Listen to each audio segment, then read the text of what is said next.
Decíamos hace algunos minutos, Guillermo Franco expone en Diputados una larga y extensa exposición hablando de lo que ha significado toda esta última instancia del gobierno con los cuestionamientos políticos y que tienen que ver indudablemente con las circunstancias vividas con Andis, ¿no? Con Spagnuolo, con esta circunstancia que está vinculada a hechos de supuesta corrupción del gobierno. Están en materia judicial empezando el análisis y bueno, todo el trabajo que tiene que ver con los peritos para determinar si existió tal circunstancia que lo ha dejado muy pero muy debilitado al gobierno nacional. Comenzaba la locución Guillermo Francos con un reclamo de Pichetto que lo hacía de esta manera.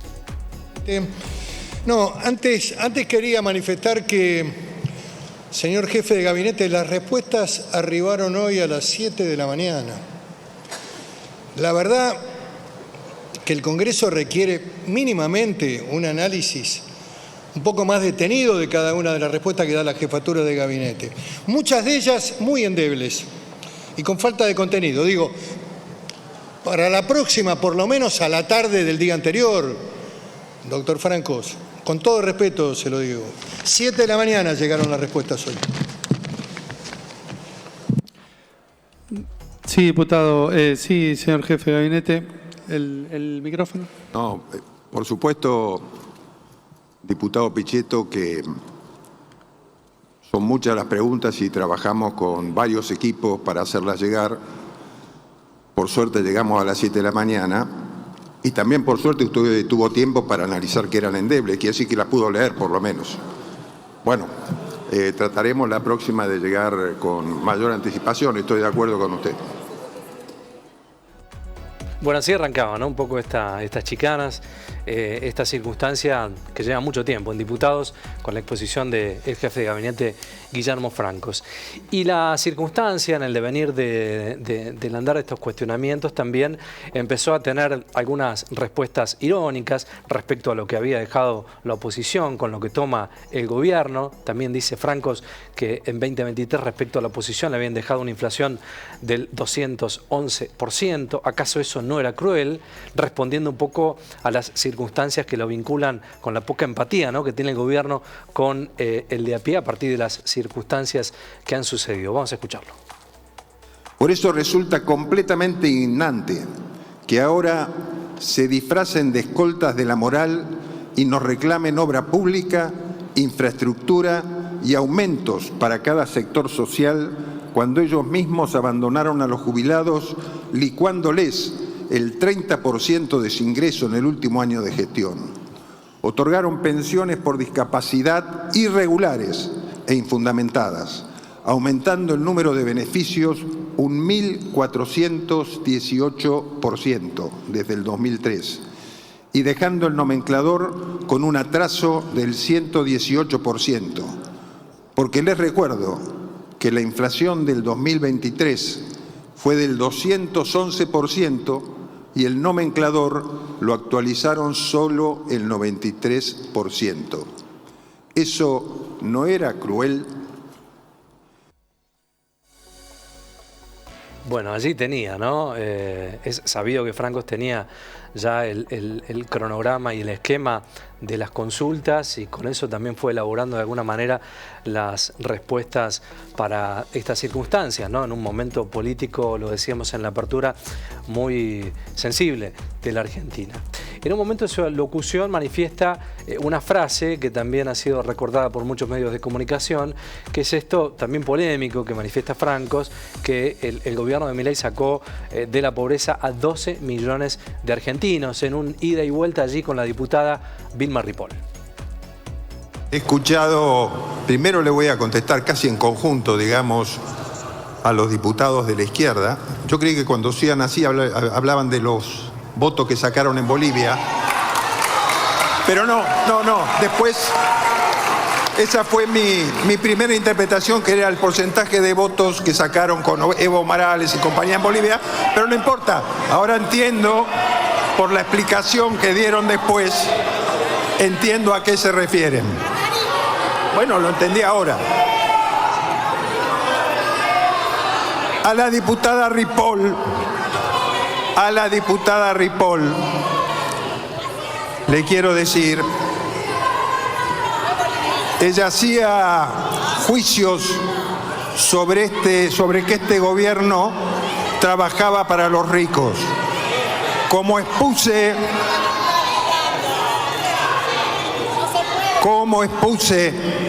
en mi presentación inicial, este gobierno sacó de la pobreza a 12 millones de argentinos. Así que no me venga a plantear que trabajamos para los ricos, trabajamos para los sectores más postergados. Cuando llegamos el 23 de diciembre, cuando llegamos el 10 de diciembre de 23 al poder, había 52% de pobres en la Argentina y nosotros bajamos a 12 millones de argentinos de la pobreza. No me venga con mentiras, diputada Ripoll, no me venga con mentiras.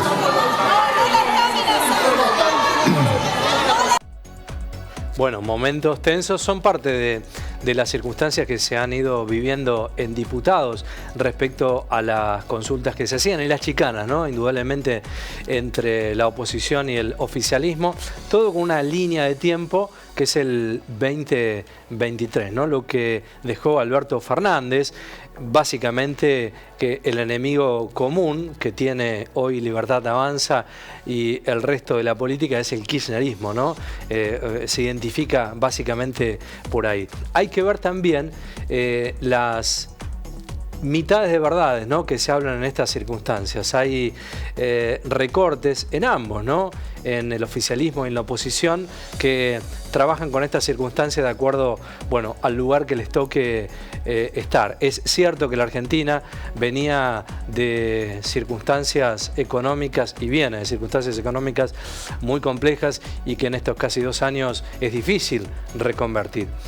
Da la sensación de que las formas y el método que se ha efectuado en estos 2 años por parte del presidente Milei respecto a recortes y ajustes, bueno, no pareciera atacar los sectores que se debieran atacar. Ayer mostrábamos una encuesta que hablaba básicamente de que el sector de clase alta en la Argentina se ha visto mucho más beneficiado, ¿no? O sea, alguna cuestión para reclamar. Pero claro, en esto hay una larga historia de tradición política en la Argentina que ha hecho todo mal, ¿no? Todo mal. Entonces, siempre nos preguntamos desde el lugar moral que la oposición reclama, si cuando fueron gobierno no hicieron absolutamente nada, o lo que hicieron lo hicieron mal, ¿no? O también ingresó la corrupción. Entonces, es muy difícil en nuestra Argentina de todos los días encontrar verdades de uno de los dos lugares, cuando en realidad en este circuito de gobierno todos han pasado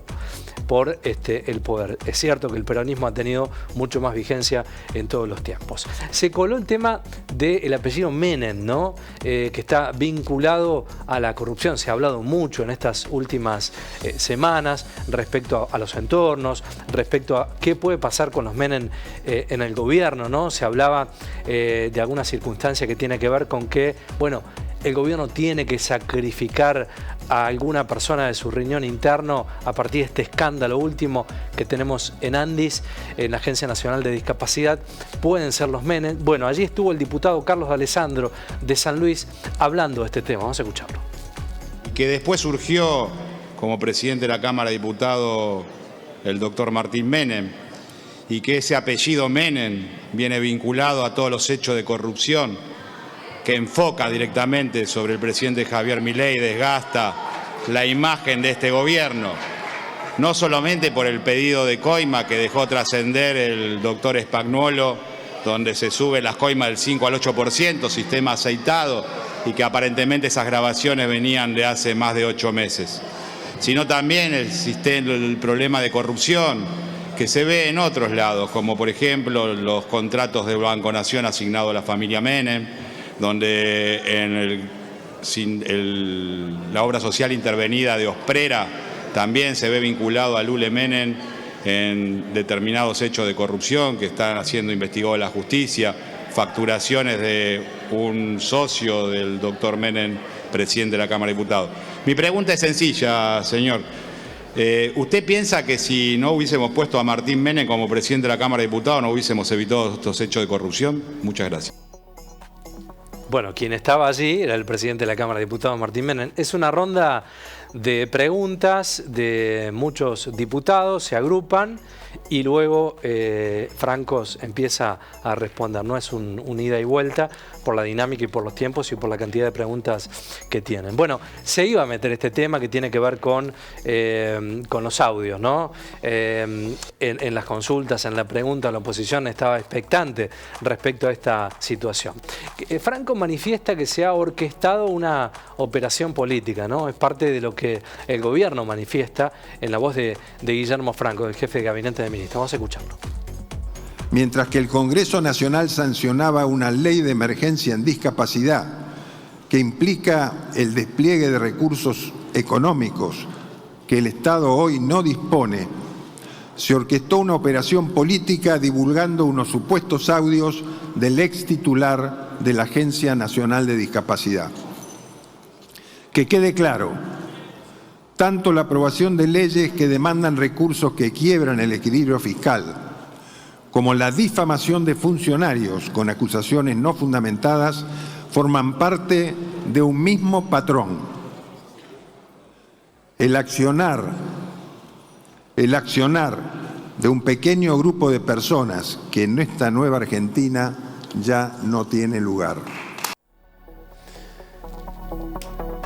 Bueno, bien, había que escuchar al gobierno de lo que manifestaba respecto a este escándalo y ha dicho esto, ¿no? Básicamente que es una operación política divulgando supuestos audios. Bueno, está trabajando la justicia allí para ver finalmente qué es lo que sucede.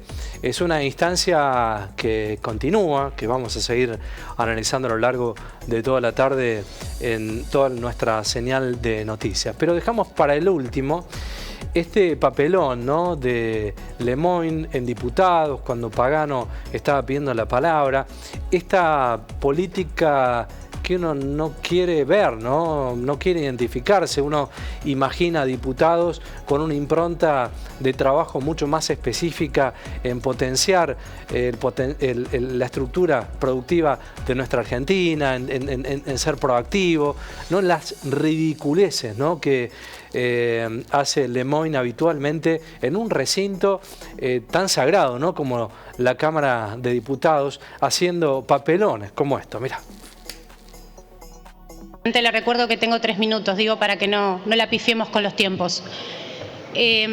Al señor jefe de gabinete de ministros, con todo el respeto que usted sabe que yo le tengo, y teniendo presente que usted siempre ha sido colaborativo, y le pido por favor que la diputada se corra, por favor, porque quisiera mirarlo al señor Guillermo Francos. Voy a hacerle las siguientes preguntas y le quiero que lo escuche el Pleno porque creo que nos va a ayudar a todos a contextualizar el escándalo que estamos viviendo. Diputada, por favor.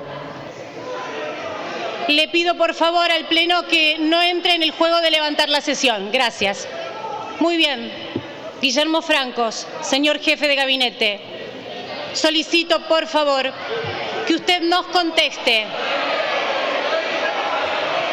Diputada, por favor. Miren, por favor, lo que hace el espectáculo de una persona que no está en sus condiciones. Mírenlo. Diputada, por favor. Voy a preguntar 3 minutos y si usted me interrumpe, por señor favor, diputada. presidente, voy a preguntar. Está parado el reloj, diputada. Muy bien. Les pido, por favor, no interrumpan a la diputada.